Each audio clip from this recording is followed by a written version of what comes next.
last 25 years, life has moved a lot faster. Definitely a lot faster. The birth of the mobile, about 25 years ago in 1981, came into being with the NMT 450. 1981 was when it took off, shall we say, into the public domain.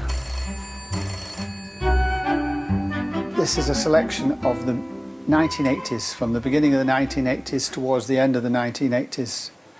This one in particular, I believe, was 1984, which could be carried in the car with it being fitted in the car and could be taken out with you, the whole lock, stock and barrel, with the handset, with the aerial, probably commonly known as a brick and a half, because it weighed about the same as a brick and a half.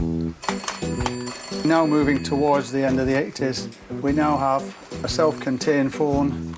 The handset is heavier, but it's more manageable. The obvious danger on this was the sharp little aerial on the top that tended to poke people in the eyes while you were gaily engrossed in conversation. When the mobile phone started in 1981, 25 years ago, I hadn't realised then that was a new era coming.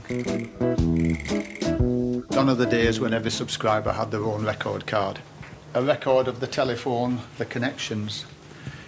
Here we have a cabinet with 5,000 or 6,000 cards in.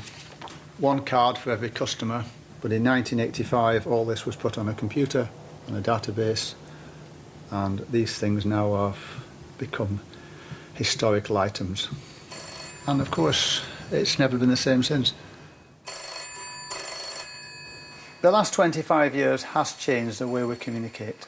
Youngsters are mainly involved, I think, in texting, with the thumb, probably, rather than the fingers. It's unfortunately a degraded spelling. Youngsters today seem to communicate more in grunts. It's the same to say this, but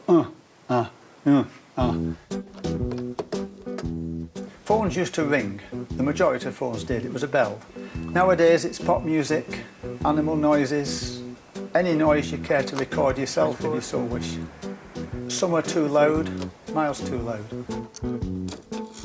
When I left school at 15 and started with the post office telephones, nobody told me then I was fitting antiques. There's no way, shall we say, to relax in a world that's going as fast as it is. The telephone has been my life, and I've enjoyed every day. I've had no regrets.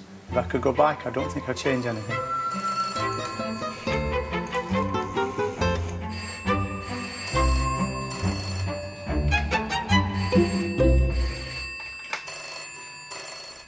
Another birthday tomorrow at 7 to 8.